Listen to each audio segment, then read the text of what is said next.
dois, três e vai. Olá pessoal, tudo bem? Muito bom dia a todos. Vamos começar mais uma sessão sobre networking ou redes no Azure. Esta é o sétimo episódio da temporada e hoje o assunto um tanto quente no mercado. Não posso falar que é um assunto recente, porque o IPv6 já foi disponibilizado há muitos anos, mas foi deixado de lado por muitos anos, não só pelos provedores de serviço, mas também pelas empresas. Mas acho que é um bom momento para falar sobre esse assunto e também para a gente ter uma disciplina para pensar no IPv6 realmente dentro da solução de arquitetura que a gente tenha desenhando com o cliente ou na sua rede local, especialmente no Azure, tá? Eu sou o Gilson Banin, eu trabalho aqui na Microsoft no time de arquiteto de computação em nuvem e trabalho no mercado, atendendo clientes do mercado financeiro. Eu vou reservar essa próxima hora para apresentar para vocês um panorama geral do IPv6 no mundo, no Brasil, algumas notícias recentes em relação ao esgotamento do IPv4 anunciado pelo NIC-BR essa semana. Esse é mais um alerta para a gente pensar realmente no IPv6 como uma estratégia. Como os grandes provedores de telecom estão adotando esse planejamento de migração, porque essa é uma solução conjunta, não depende só da gente. Então, eu vou dar um exemplo aqui em casa, eu tenho o Vivo Fibra da Vivo e eu não recebo o endereço IPv6 ainda. Então, eu dependo deles fazer essa transição. E alguns protocolos de transição realmente, como que eu consigo conviver num dual stack, ou seja, uma rede convivendo, falando tanto IPv4 quanto IPv6, e alguns protocolos de transição para permitir eu conseguir falar IPv6 dentro de uma rede IPv4. Algumas barreiras. E o endereço IPv6 e IPv4, eles estão muito relacionados também à segurança cibernética. Esse é um grande problema que a gente está enfrentando no mundo. A gente tem notado que o crime que era físico, ele passa a ser virtual. E numa tentativa de ataque ou num acesso indevido, quando você tem a necessidade de acionar judicialmente uma investigação, a rede IPv4 hoje, com tradução de endereço através do NAT, o CGNAT e também o NAT 444, é um grande problema para a Polícia Federal conseguir fazer a investigação por causa da quantidade de endereços IP públicos que são compartilhados com milhares, milhões de pessoas. Então, se torna um fato difícil de investigatório para poder conseguir chegar realmente na pessoa criminosa que cometeu aquele crime. Eu vou apresentar para vocês aqui um videozinho introdutório do NIC-BR. Não sei se vocês já viram ele, é muito legal. Eles usam uma maneira bem didática para explicar um pouquinho qual é o motivador de a gente realmente começar a pensar no IPv6 e alguns problemas, né, existentes no IPv4 hoje. Vamos começar com ele. A internet é algo que tem feito muito bem para a sociedade e para os indivíduos. As pessoas usam a rede para aprender, para trabalhar, fazer negócios, para se divertir e se relacionar. Todos concordam que a internet é algo bom. Ela deve ser preservada e deve continuar a se desenvolver. A internet depende de tecnologia para funcionar. Ela usa um protocolo, que é um conjunto de regras para os computadores e outros dispositivos eletrônicos conversarem entre si. O coração da internet é o protocolo IP, ou Internet Protocol. Ele é responsável por dar um endereço numérico a cada dispositivo conectado à rede, permitindo que as informações achem o caminho até seu destino. Desde 1983, a internet usa o IP versão 4, ou IPv4, mas praticamente não existem mais endereços livres para conectar mais dispositivos, computadores e pessoas. É preciso mudar, alterar o coração da rede, para que ela possa continuar crescendo e evoluindo. A internet precisa do IPv6. Mas como isso afeta você? Esse vídeo explica o que é o IPv6, em português claro. Vamos conhecer o Mário. Ele é um típico usuário internet. Sem IPv6, ele pode ter alguns problemas no futuro. Mário perceberá que alguns dos sites e redes sociais que ele costuma usar ficarão mais lentos. Em alguns, por exemplo, ele não vai mais conseguir acessar os vídeos. Uns poucos simplesmente não vão carregar mais. Ele também terá problemas quando tentar jogar online com os amigos. Algumas videoconferências não funcionarão direito, o som e o vídeo ficarão estranhos. Ele é fotógrafo amador e costumava compartilhar uma tonelada de fotos com seus amigos via torrent, mas isso também não funcionará mais. Ao falar dos seus problemas com um amigo técnico, Mário vai descobrir que eles acontecem porque seu provedor começou a compartilhar os endereços IP, usando uma técnica chamada Carrier Grade NAT, ou CGNAT. Isso significa que dezenas de pessoas compartilham o mesmo endereço na rede. O preço da internet também vai aumentar com o tempo.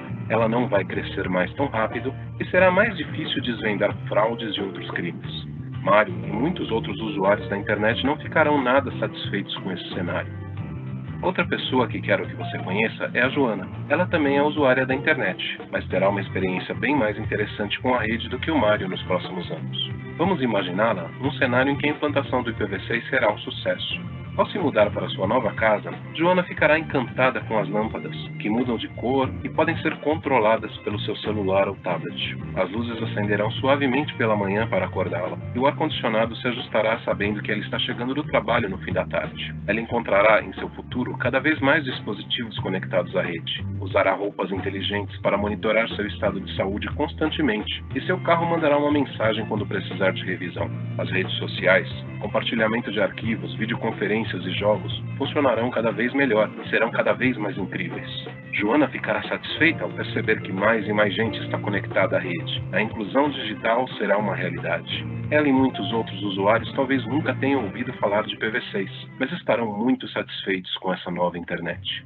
Mudar o coração da internet, a tecnologia que sustenta toda a rede, não é uma tarefa fácil. É como um verdadeiro transplante de coração. O sangue do paciente é desviado temporariamente para uma máquina, que faz as funções de pulmão e coração. Isso permite o sucesso do transplante, mas um paciente não pode ficar ligado a essa máquina por muito tempo. Assim, também, o compartilhamento de endereços, o CGNAT, pode ser usado como uma técnica para fazer com que a internet funcione por um tempo, permitindo a implantação da nova tecnologia. Mas só com o IPv6 como seu novo coração, ela continuará a crescer e a se desenvolver como queremos. O sucesso dessa mudança tecnológica depende de muitas pessoas e empresas diferentes, como fabricantes de equipamentos, desenvolvedores de softwares, sites com conteúdo e serviços na internet e provedores de acesso. Depende inclusive do Mário, da Joana e de você. Alguns dos equipamentos que você usa para acessar a rede já estão preparados para IPv6. Por exemplo, seu computador certamente já está pronto para a mudança, mas o seu smartphone talvez não, dependendo do sistema que ele usa. O mesmo vale para seu console de videogame, para seu roteador sem fio ou para sua Smart TV. Alguns sites e serviços na internet já estão bem preparados para o IPv6. Sites como Google, Facebook, Yahoo, Netflix, YouTube, Terra, UOL e milhares de outros. Mas vários sites de comércio eletrônico, bancos e sites do governo ainda não estão preparados. Talvez não tenham ainda percebido a urgência ou gravidade da situação. Você também depende do seu provedor para acessar a rede. Alguns provedores estão bastante adiantados para fazer a internet funcionar usando IPv6, outros não. O importante de agora em diante é que, seja ao trocar de smartphone, comprar um novo programa para o seu computador ou contratar um novo acesso à internet, você se informe antes e aceite apenas se já funcionar com IPv6. Você pode também ligar para o seu banco, enviar um e-mail para a sua loja online preferida ou entrar em contato com o seu provedor e perguntar como eles estão se preparando para essa nova internet. Se eles não souberem do que você está falando, diga que é melhor se informarem, usando a própria internet.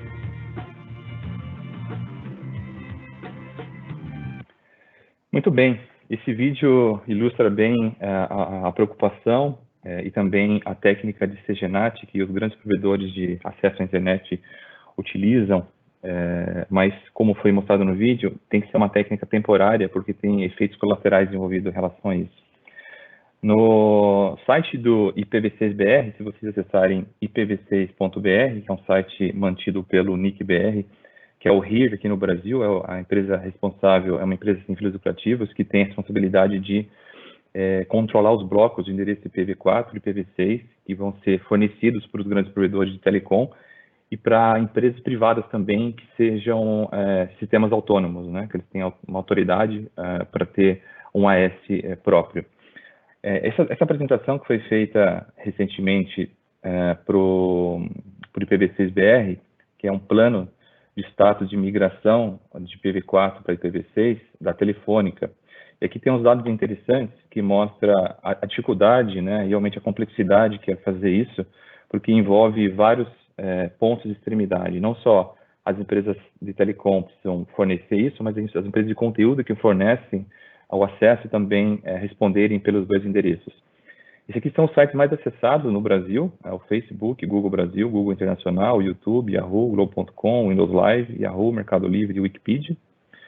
Então, tem algumas estimativas aqui, uma estatística interessante. Então, aqui no Brasil, a gente tem 48% só do conteúdo web já respondendo IPv6.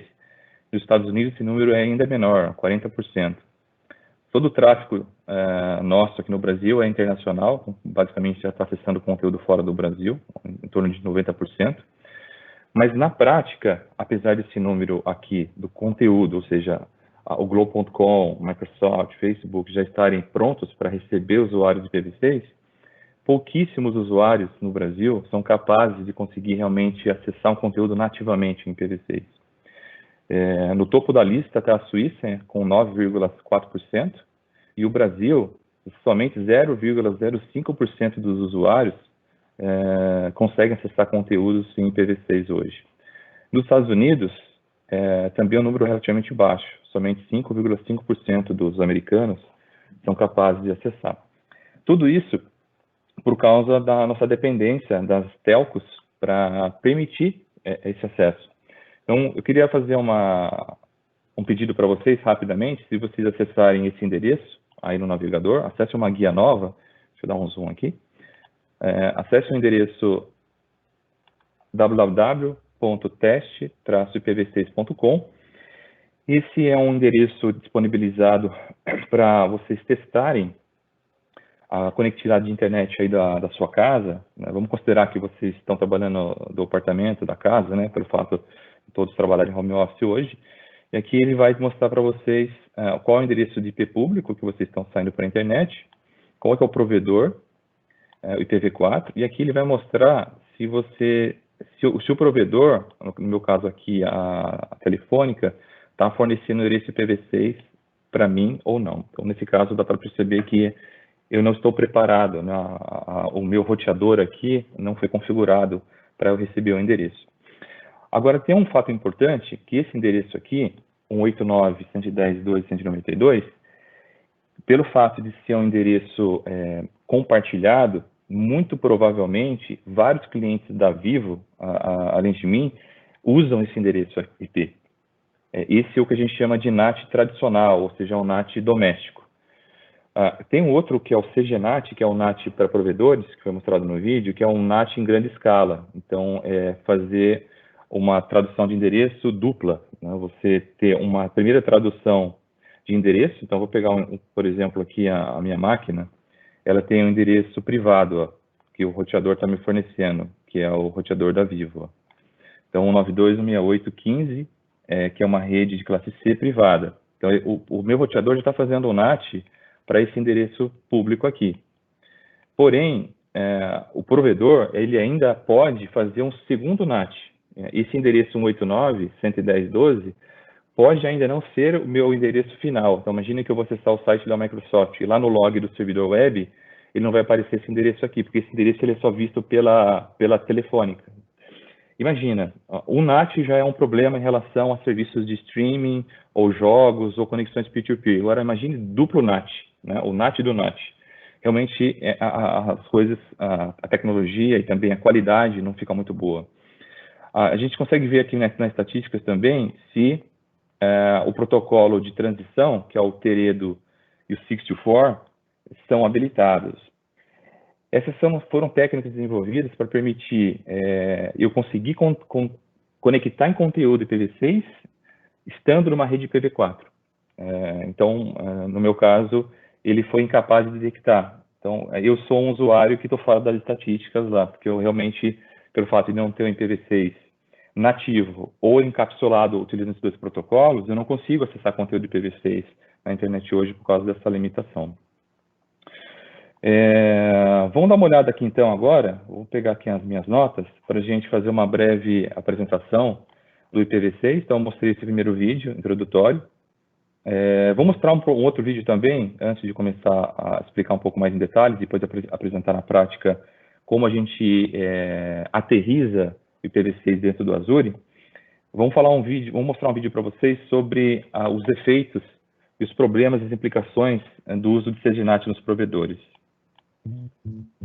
Toda tecnologia pode ser usada para o bem ou para o mal. Um avião pode ser uma verdadeira máquina de guerra ou um ótimo meio de transporte, por exemplo. Com a internet isso não é diferente. Criminosos por vezes a utilizam para realizar fraudes e outros malfeitos, e a polícia costuma procurá-los por meio dos rastros digitais que deixam pelo caminho. Este é o vídeo Problemas e implicações do uso de CGNAT na internet, feito pelo NIC-BR. Atualmente, a internet passa por uma grande mudança tecnológica. Não há mais IPs livres para ela continuar se expandindo, para novos usuários poderem acessá-la. A solução definitiva para isso é a mudança do IPv4 para o IPv6, mas ela está atrasada. Nesse meio tempo, muitos provedores de acesso à internet, em particular as grandes operadoras de telecomunicações, estão começando a compartilhar os IPs versão 4, entre diversos usuários simultâneos, para poder continuar expandindo suas redes e conectando mais gente.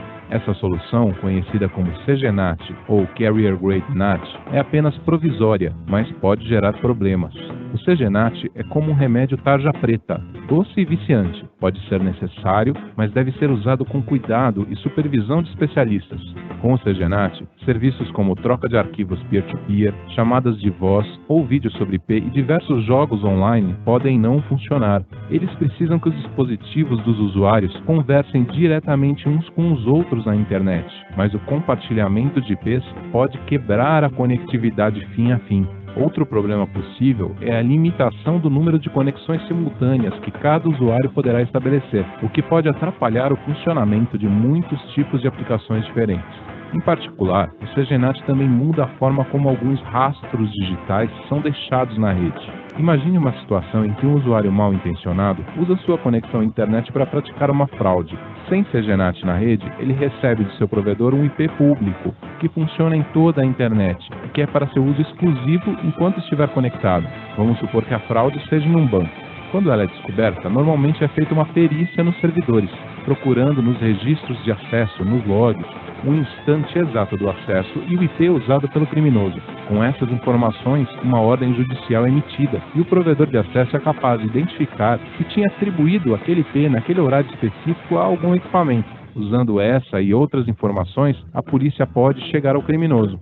Imagine agora uma situação similar, mas onde o provedor utiliza Carrier Grade NAT.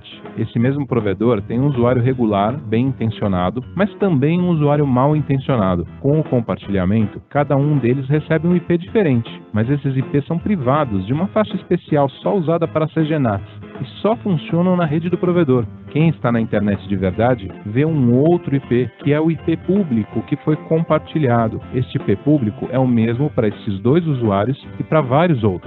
O usuário mal intencionado pode então acessar fraudulentamente uma conta bancária. A perícia é feita, procurando o instante exato do acesso e o IP do criminoso. A ordem judicial é emitida e o provedor de acesso tenta identificar para qual equipamento aquele IP estava designado naquele momento.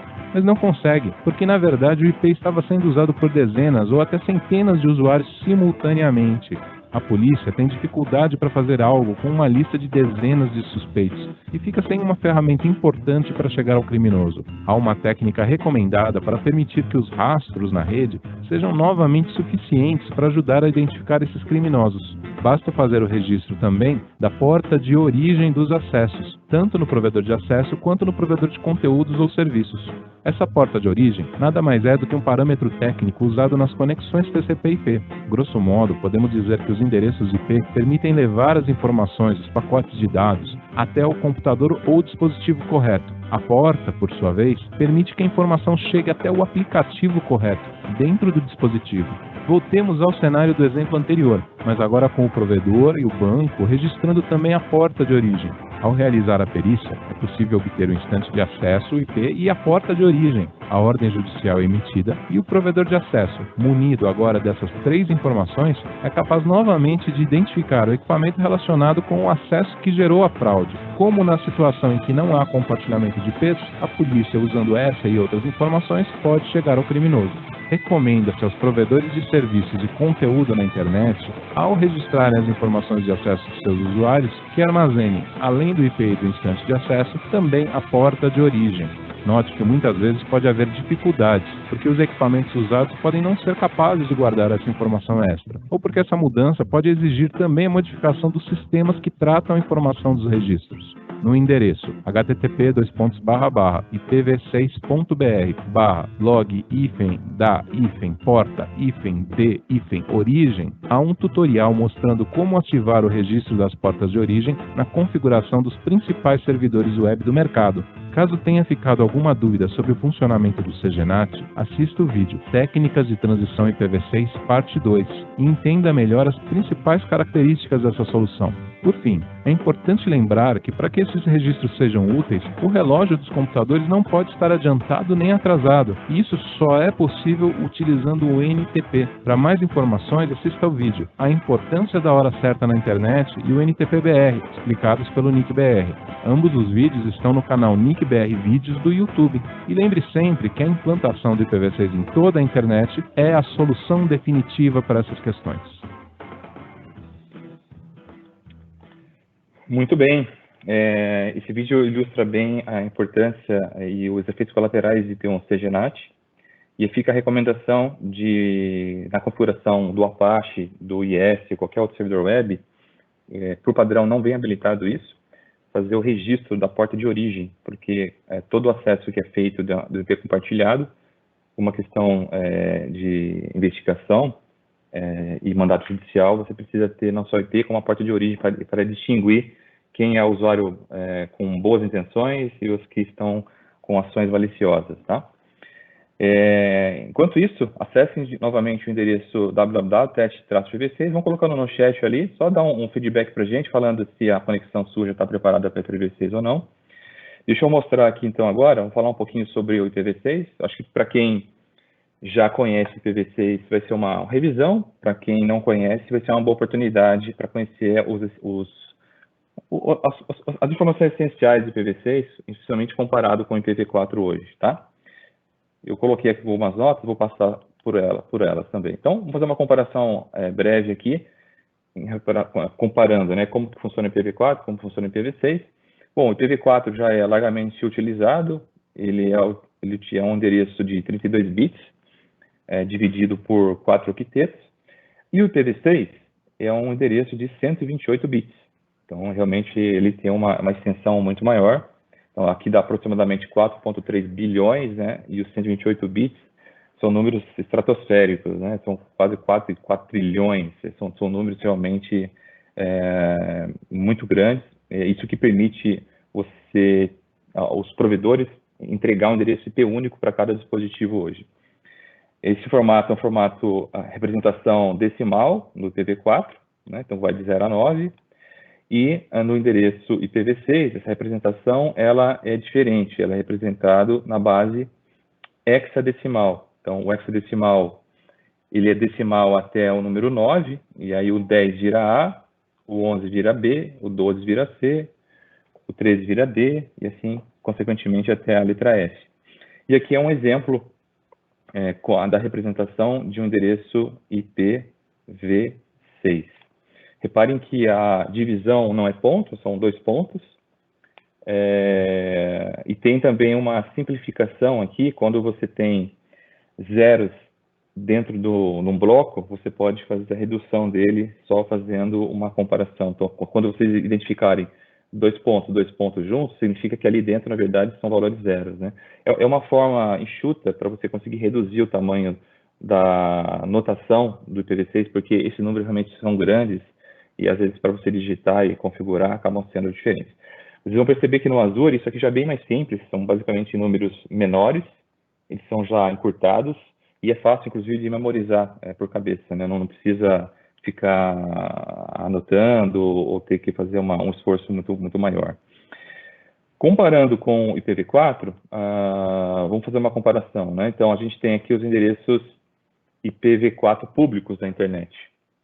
Então, tudo que não é 192, 172 e rede 10, classe A, B, C, que são redes privadas para redes locais, são redes públicas, né? Então, isso também tem isso no IPv6, é conhecido como endereço de Global Unicast. Então, o endereço de Global Unicast é a mesma coisa com o range de IP público na internet, da versão V4. E ele tem esse range aqui. Opa, desculpa, deixa eu só voltar aqui.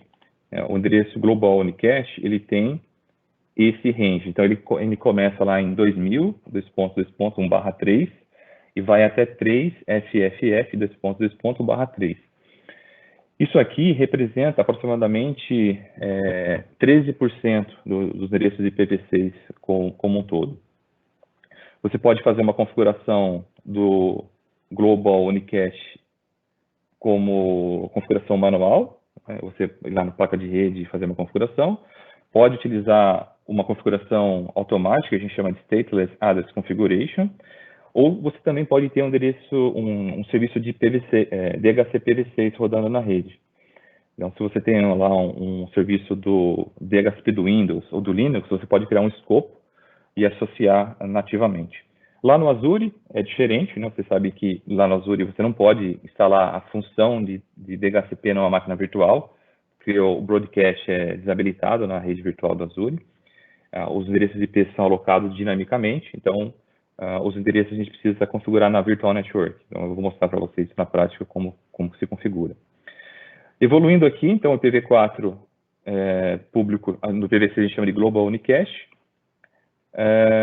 Para endereços de classe privada, né? Então, vou colocar aqui. Então, o IPv4, que a gente conhece bem, que é a rede privada, a rede 10, 172 e 192 na rede local para IPv4, isso também existe no IPv6, né? A gente chama isso de ULA, que é Unique Local Address, e ele também tem um endereço que começa com FC 00, 2.2./7, e vai até FD, FF, 2.2./7.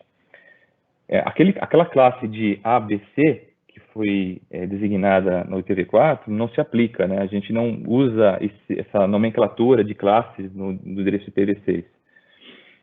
E aqui, para endereços locais, sabe aquela configuração do DHCP, quando você coloca a placa de rede para receber um IP dinâmico, e um DHCP não está disponível na rede, ele cria aquele endereço APIPA, né? Então ele associa o endereço normalmente nessa faixa aqui, 169.254.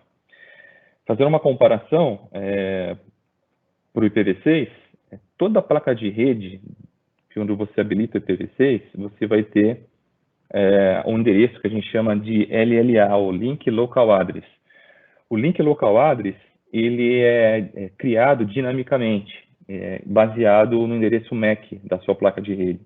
Então, se você dá um ipconfig/all ou um ifconfig no Linux agora, você vai perceber que a sua máquina vai ter um endereço que vai começar com FE80, 2.2./10, e pode ir até FEBF, 2.2./10. Então, esse aqui é um endereço local, como também o endereço do APIPA, ele é restrito para uma rede local. Esse endereço ele não consegue atravessar um roteador para poder falar com uma outra rede, tá? Vamos fazer uma comparação aqui, né? Deixa eu dar um ipconfig aqui na minha máquina. Vamos pegar aqui... pode ser esse aqui, ó. Então, eu dei um ipconfig, eu tenho aqui uma placa de rede, ó. Reparem que ele pegou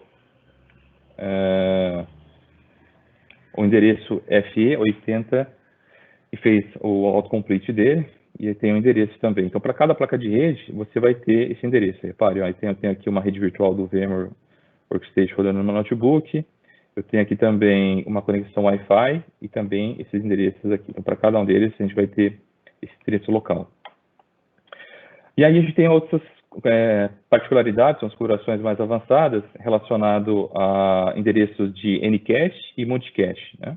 Então, especialmente para protocolos de roteamento, como o SPF ou EIGPR, que a gente chama de IGBT, né, que é o Interior Gate Protocol. Então, se você tem uma matriz, uma filial, você tem esses protocolos habilitados ali, você pode utilizar o SPF V3, que suporta o IPv6, né? A versão V2 e a versão V1 não é permitido. E as versões mais novas do IGRP também permitem vocês usarem o endereço IPv6, né? E o endereço multicast, ele tem essa nomenclatura aqui, esse range associado a ele, que é o FF00:8. Existe uma técnica também conhecida, né, que é o modelo que a gente chama de EUI64, que na verdade ele constrói endereço IPv6 na máquina baseado no seu endereço físico, no MAC address, né? Então, ele pega os 48 bits do MAC address e faz a diferença para 128, que é a quantidade de bits que rodando lá no IPv6, e faz um cálculo matemático. Ali, se vocês pesquisarem sobre EUI64, ele explica ali como que funciona essa associação. E como funciona a distribuição desses endereços IPv6 no mundo, né? Bom, existe um órgão, uma entidade chamada ICANN, que controla os blocos de endereçamento IPv4 e IPv6 distribuídos para todos os continentes no mundo inteiro. Então, a ICANN, ela repassa um bloco de endereços para um RIR, que é um Regional Internet Registry, para cada continente. Aqui no Brasil, o RIR é o NIC-BR, que é responsável por controlar esses endereços. Para a América Latina, né, o RIR aqui na América Latina chama de LACNIC, né? O LACNIC é o órgão que controla os blocos para o país da América Latina, Caribe, e aqui foi designado esse endereço para esses países, né? Deixa eu dar esse endereço aqui, ó. Então, 28.00/12. Então, tem muitos endereços. E dentro desse /12, especialmente, foi designado o endereço 1/16 para o Brasil. Tá? Então, se vocês acessarem aqui o endereço do NIC-BR, ou IPv6-BR, existem várias notícias sobre informações do IPv6 no Brasil. Então, se eu acessar aqui, IPv6-BR, aqui já tem uma notícia que até me chamou a atenção essa semana, que foi anunciado o esgotamento do IPv4. Na verdade, quando a gente fala em esgotamento, significa que novos entrantes que precisam de um bloco fornecidos pelo RIR, pelo NIC-BR, vão ter dificuldades para receber endereçamento IP. Então, para que novos IPs sejam disponibilizados ainda na versão V4, alguns prestadores de serviço que já têm blocos precisam liberar ou devolver os blocos para serem reassociados para esses novos clientes, tá? Então, aqui tem informações bem legais. Aqui no desse IPv6-BR também tem um teste de conectividade. Então, ele já mostra para você se a sua internet já está preparada para o IPv6 ou não. Quando você clica aqui no detalhes, ele vai redirecionar você exatamente para aquele site que eu mostrei anteriormente. Tá? E aqui eu tenho alguns detalhes em relação à internet. Então, basicamente, quem recebe esse endereço de IPv6 são provedores de acesso à internet, como a Claro, a Vivo e outros grandes players aí no Brasil. E a gente tem aqui uma lista de registro para utilizar o PTT. Né? O PTT, no Brasil, o PTT chama ponto de troca de tráfego. O PTT ele é extremamente importante e o NIC-BR também é responsável para controlar isso. Teve um anúncio recente deles falando que o Brasil passou a ser o maior PTT do mundo, já trafega aproximadamente entre 40 e 50 tera de dados. O PTT, na verdade, como funciona? Imagine que eu, como usuário aqui em casa, da Vivo, vou acessar o Netflix. E aí eu preciso passar por o primeiro roteador aqui da minha casa, passar pelo segundo, pelo terceiro, pelo quarto, e aí eu preciso chegar no destino, que é o endereço da CDN do Netflix. Eu vou passar por, imagine, vamos pegar um exemplo aqui, 8 saltos, 8 roteadores para chegar lá. Mas eu dei uma volta no mundo para poder chegar no Netflix. Então, o que a Netflix faz? Ela coloca um servidor dela dentro desse data center, que é um PTT, que é uma conexão de switches roteadores num único ponto aqui no Brasil. E aí a Telefônica, que é a minha prestadora de serviço de internet, o que ela faz? Ela também faz isso. Ela coloca um ponto de acesso dentro desse data center. Então, ao invés de eu ter que passar por 8 saltos, eu consigo encurtar o meu caminho até o Netflix utilizando esse caminho, porque quando eu chegar lá no roteador da Vivo, ele fala assim, poxa, você está indo para onde? Eu estou indo para a Netflix. Então não precisa dar mais 6 saltos. Eu tenho um servidor aqui na Netflix aqui do meu ladinho, então ele encurta. Então, de 8 saltos, ele reduz para 2. Então, na prática, isso é uma velocidade muito maior para o cliente. Comparando com a Microsoft também está presente. Então, se vocês acessarem esse site aqui, que é o ixbr, ix.br/participant/sp, ele vai mostrar todas as empresas de telecom que estão no ponto de presença no PTT do Brasil, tá? Então, a Surfnet, a WordPress, a Embratel, Intel, se vocês precisarem aqui, Microsoft, vou pegar um exemplo aqui, dá um find, vou pegar a Microsoft. A Microsoft também está aqui, né? Então, o nosso AS, o nosso Autonomous System, é o 8075. Aqui vale uma dica importante, porque conversando com clientes, é muito comum os engenheiros de rede me perguntarem assim, poxa, Gilson, a gente não consegue encurtar o caminho entre o nosso data center e o de vocês? E sim, é possível, né? Porque imagine que o cliente final tem um provedor e a gente tem o nosso data center. Então, fazendo essa analogia que eu fiz da Netflix, ele pode encurtar o acesso ao data center do Edge utilizando o PTT. Isso como que é feito? Você pode abrir um chamado no suporte da Microsoft. Se você já é um Autonomous System, você tem o próprio range de IP público, você vai ter um endereço como esse, né? E aí a gente pode fazer o peering. Então, a gente pode fazer um emparelhamento entre o seu gateway e o nosso. Na prática, a gente está encurtando, né? Quando você for acessar uma máquina virtual, quando você for acessar um site da rede de internet do seu data center para o Azure, você vai ter um caminho menor, você vai ter um desempenho melhor, tá? Só não confundem o peering via PTT com o ExpressOut, porque o ExpressOut é uma outra tecnologia para configuração de conexão com o data center de maneira privada, utilizando um link privado com um provider, né? Então, não usa internet. O PTT ainda usa internet para poder isso, você encurta o caminho, tá? Então, fica uma dica, questão de latência, resiliência, desempenho, uma boa opção. Agora, aterrissando aqui para o Azure, vamos mostrar um pouco aqui, então, na prática, como que funciona e também explicar um pouco sobre algumas limitações, né? Porque nem todos os serviços do Azure ainda também estão preparados para o IPv6. E antes de falar disso, de falar um pouco sobre outro protocolo, existe um protocolo chamado 6LoWPAN. Esse protocolo ele foi feito para a internet das coisas. Então, para quem trabalha com IoT, já deve conhecer. É um protocolo que foi customizado para rodar o IPv6 nesses circuitos, nesses sensores pequenos, para ele consumir o mínimo de energia possível, né? Como esses dispositivos são pequenos, né, e eles precisam estar ligados sempre, ao invés de ficar fazendo transmissão de dados frequentemente, que vai aumentar o consumo de energia, ele foi customizado para ter um consumo menor. Então, de tempos em tempos, fazer essa comunicação, tá? Então, ele está descrito aí nessa RFC, e também documentado pelo IEE, dentro desse padrão 802.15.4. Bom, vou mostrar então aqui a configuração do IPv6 no Azure. Então, basicamente, vou mostrar como criar um endereço IPv6. E vou mostrar como configurar uma configuração de rede virtual no Azure utilizando o Dual Stack.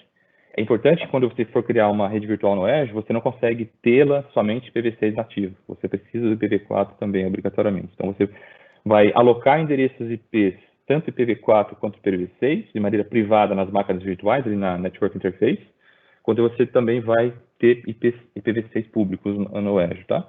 A documentação oficial está nesse link, e aqui é um desenho de arquitetura que explica isso, né? Então, eu tenho lá no Azure, você pode ter isso em qualquer região, do IPv6 exportado em qualquer região do Azure no mundo, e aí eu tenho aqui uma rede virtual do Stack, configurando com IPv4 e IPv6, o NSG, o Network Security Group nosso também está preparado para isso, então você pode criar filtros para tráfego leste-oeste, norte-sul, bloqueando ou permitindo esse IPv6 também. Route Tables, a tabela de roteamento também está preparada para IPv6, então se você tem um Virtual Appliance, por exemplo, da Cisco, um Firewall, um Checkpoint, ou um Fortinet ali de borda, você pode rotear toda a rota default 000 para ele, e a rota default do IPv6 também, né? E mandar tudo para o Firewall. E aí tem serviços de borda ali, que são nativos IPv6. Então, vou dar um exemplo do nosso proteção de ataque de força bruta, que é o nosso DDoS, Protection Plane, e também o nosso front door, né? O front door, que é o nosso firewall de camada 7, que faz também a parte de distribuição de conteúdo, SSL Inspection, ele também responde por endereço IPv6. Então, uma boa estratégia, assim, tudo que for IPv6 nativo, implementa. Tudo que não for, pegar um exemplo de uma web app, a plataforma como serviço, uma web app hoje no Azure não suporta IPv6.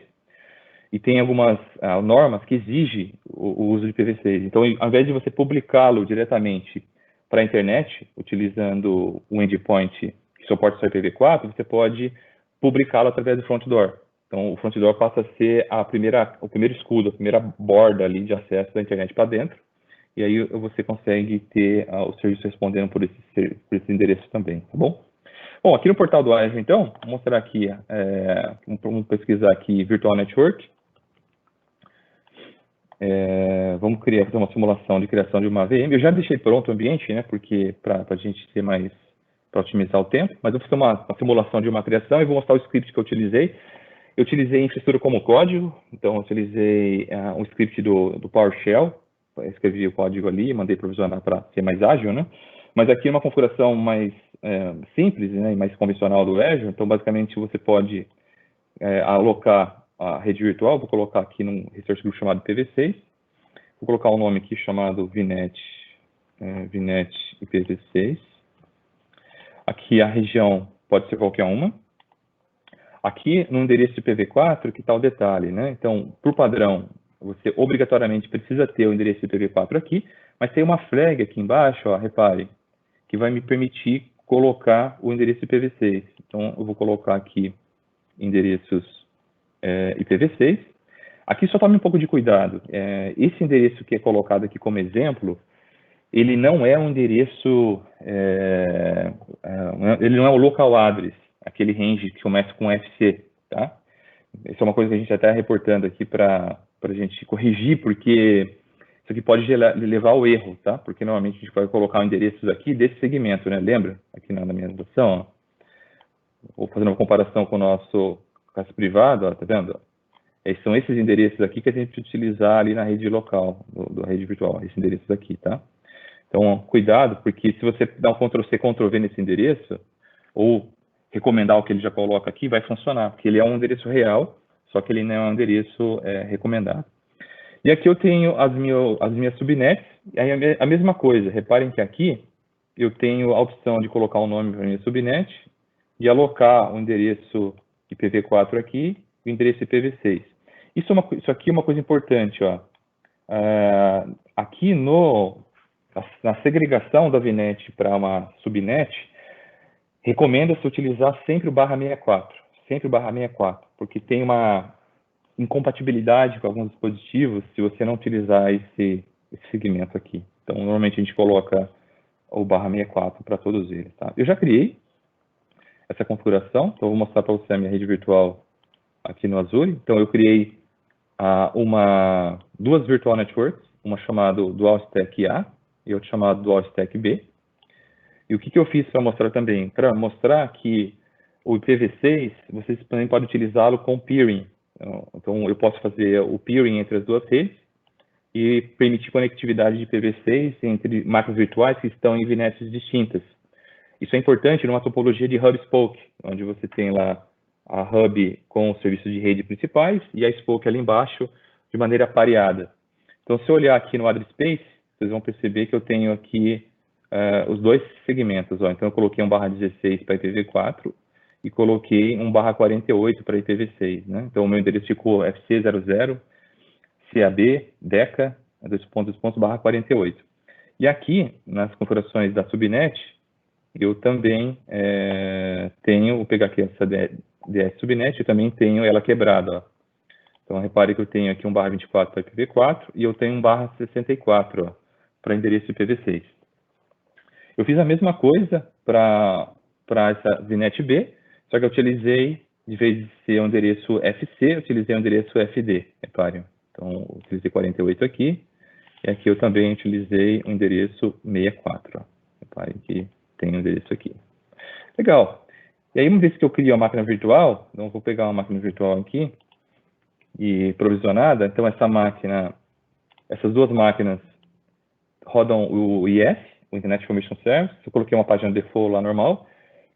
Elas pertencem ao mesmo availability set, então elas estão distribuídas em clusters e racks diferentes lá no data center, para uma topologia pensando em resiliência, em uma disponibilidade pelo menos de 99,95.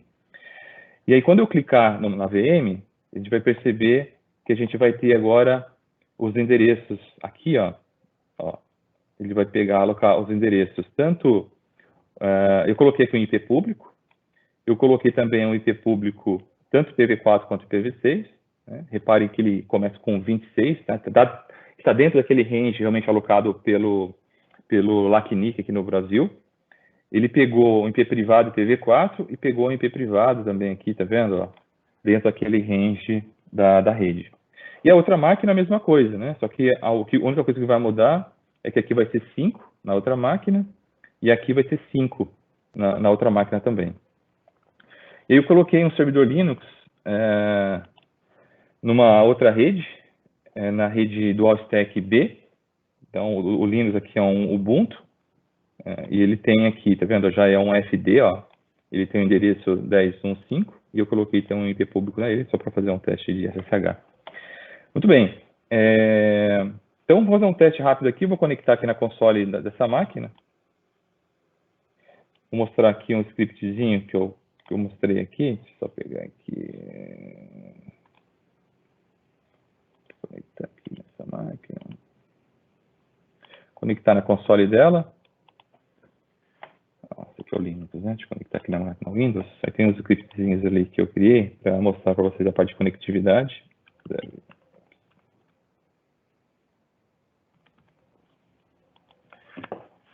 Coloquei aqui o Bastion para conectar.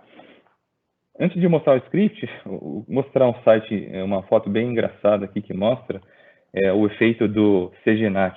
Isso aqui é bem legal, que ilustra, né? Então, o CGNAT é isso aqui, né? Do lado esquerdo, a gente tem 1000 usuários conectados. E do lado direito é a saída, um único endereço IPv4. Agora, imagine que você tenha, dentro desses 1000 usuários, uma pessoa que é maliciosa, fazendo um ataque indevido. E aí, por questões investigatórias, eu vou lá e corto o acesso dele. Só que quando eu corto o acesso, eu não estou afetando só a pessoa que está provocando um problema, né, ou gerando um crime aqui. Eu estou gerando um problema para as outras 999 pessoas legais que estavam acessando o conteúdo, né? Então, é por isso que o IPv6 é tão importante, a gente precisa realmente trabalhar para migrar em definitivo. Muito bem, então vou pegar um scriptzinho aqui, fazer alguns testes. Então, aqui é um teste simples, né? Então, na máquina DSWS01, estou pingando nela própria. Aqui eu vou pingar no endereço IPv6. Uma coisa importante, se você quer pingar uma máquina forçando IPv4, você tem que colocar ping -4 no Windows e o endereço IPv4. Se você quer forçar o endereço IPv6, você precisa colocar ping espaço -6 e o endereço IPv4. Aí ele responde. Então, reparem que ele está respondendo aqui. Isso aqui é o endereço link local, o endereço local, e aqui é aquele endereço privado, que é o FE80. Né? Reparem que ele tem essa conectividade. Teste de acesso, eu instalei o IS também. Então, o net do PowerShell, a gente chama isso de test-net connection. Então, se vocês executarem esse comando no PowerShell, test-net connection, o computer name, que é o endereço e a porta, você pode fazer uma teste de conectividade também. Então, reparem que ele deu o resultado como positivo, né, verdadeiro aqui. Então, isso aqui é como se fosse dar um telnet, espaço IP, espaço a porta. Só que eu utilizo mais o PowerShell, né, então eu acabo usando esse modelo aqui. Então, reparem que ele está respondendo IPv6, porque ele trouxe o resultado como true. Agora, uma coisa interessante, olha, se eu acessar o navegador e colocar o endereço 10.0.0.0.4, IP privado, e V4, ele acessa a página. Agora, se eu pegar o endereço IPv6 e fazer a mesma coisa aqui no navegador, que é uma coisa, né? Repare que ele não encontra. Tá? Isso é um comportamento esperado, porque o IPv6 você não consegue acessar um site simplesmente da Ctrl+C, Ctrl+V. você precisa colocar esse endereço entre colchetes aqui, ó. O IPv4 ele tem essa característica, tá? Então, essa aqui é uma dica importante. Se vocês estiverem implementando ou tiverem algum problema, você fala, puxa, mas está respondendo, do Telnet na porta, no IPv6 ele responde, só que ele não está... Estou acessando aqui o site do IS e não carrega, tá? É por causa disso, tá? Então, todos os navegadores, como o Firefox, o Chrome, o Edge, o Internet Explorer, né? Você precisa colocar ele nesse formato para que ele funcione adequadamente. Agora eu vou fazer o contrário, né? Então, vou pingar na outra máquina, ainda na mesma rede. Então, responde IPv4, ele responde IPv6. E aqui, vou fazer um teste também na porta 80, também funciona normal. E aqui, eu posso dar um start, http, // e esse endereço entre colchetes, IPv6. E aí ele caiu na máquina 2, né? Muito bem.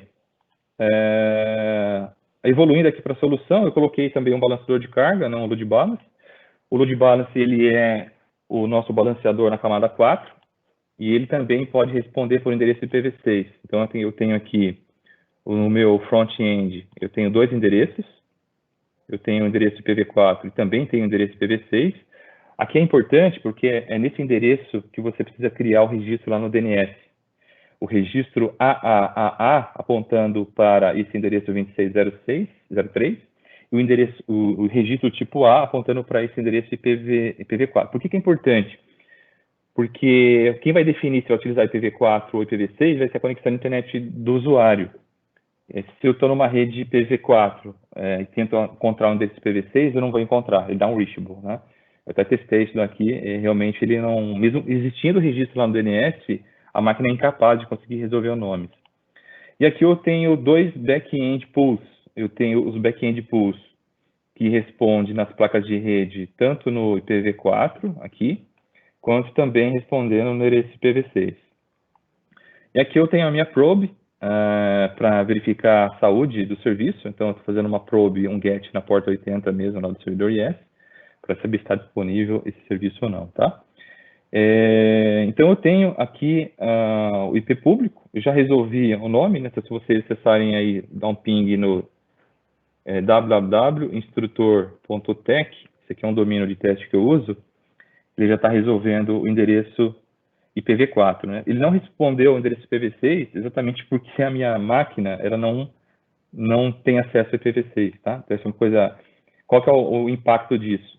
É que eu não consigo acessar esse site pela internet utilizando uma conexão de IPv4.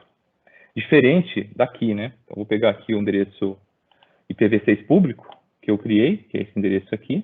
Ó. Então, o endereço IPv6 público, quando eu crio, ele me aloca esse endereço. Reparem que ele é bem mais simples de memorizar do que comparado com aquele exemplo que eu dei nas minhas notas. Ó. Então, 2600, 2 pontos, 1050, 312.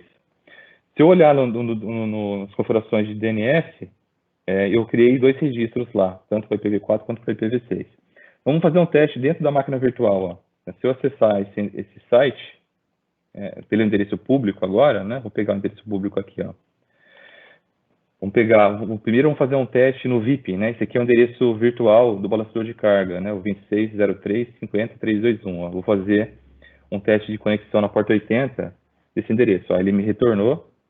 Deixa eu dar uma limpada aqui. Aqui na porta 80. Ele respondeu como verdadeiro, né? Isso vai funcionar realmente porque, ó, se eu acessar aquele site por dentro dessa minha máquina virtual, lá no Azure eu já estou saindo com endereços de ambos stack, ó. Então eu tenho IPv4 com final 13 e estou saindo com IPv6, ó. Então eu consigo acessar o meu balanceador através do endereço IPv6, né? Se eu acessar www.instrutor.tech, ele já vai resolver e já vai bater no balanceador. Aí nesse caso aqui eu caí na máquina 1, ó. Então se vocês acessarem esse endereço, podem acessar www, ou vocês podem acessar também sem o www, né? Instrutor.tech, que ele também vai fazer isso, né? Então deixa eu tentar acessar com uma sessão privada aqui no navegador, instrutor.tech.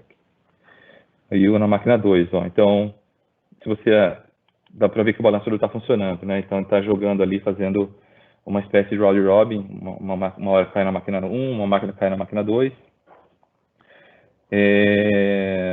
Deixa eu ver aqui, Tetinante, aqui, as máquinas virtuais estão respondendo, perfeito.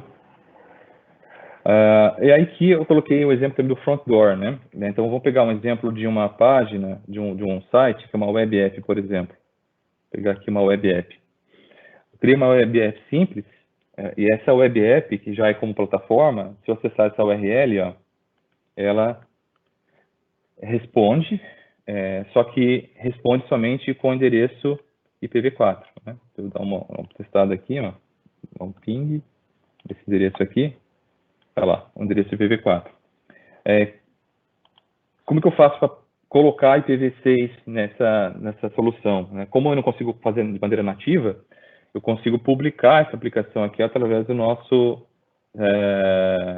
serviço de proteção de camada 7. Né? Então, o nosso front door vai conseguir publicar essa web app, ou até mesmo um serviço rodando em máquina virtual. A única restrição é que o front door, atrás dele, no back-end, você não consegue publicar um IP privado.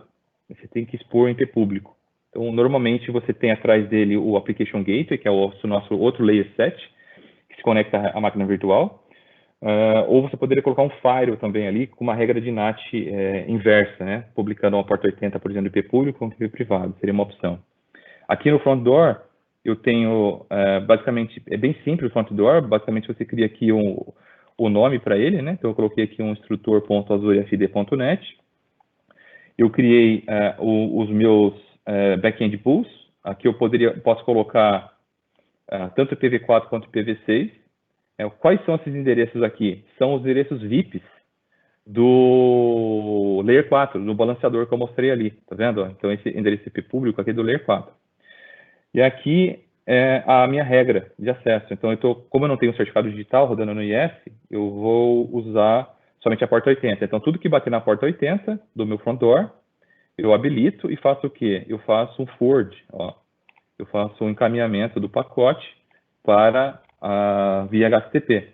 Então, com isso, se eu acessar esse endereço aqui agora, esse endereço aqui, vou pegar aqui, digitar aqui, eu estou acessando uma web app através de DOS Stack. Então, uma rede IPv6 e IPv4 vai ser capaz. Né? E a vantagem de você colocar essa topologia é pelo fato de você conseguir habilitar o nosso WAF.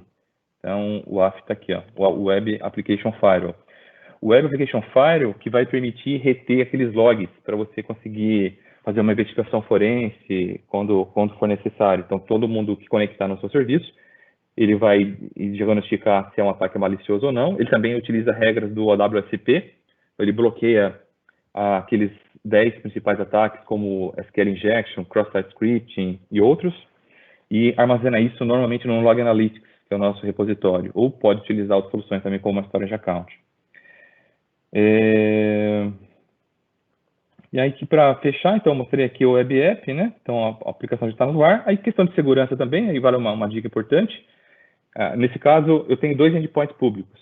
Uma exposição direta do balanceador de carga, que eu acho que é mais vulnerável, né? Porque eu não consigo associar um WAF para o nosso Layer 4, mas eu consigo fazer isso no Layer 7. Então, o que eu tenho que fazer? Eu tenho que proibir com que o acesso seja feito diretamente no VIP do Layer 4. Como que eu faço isso? Aqui no Network Security Group,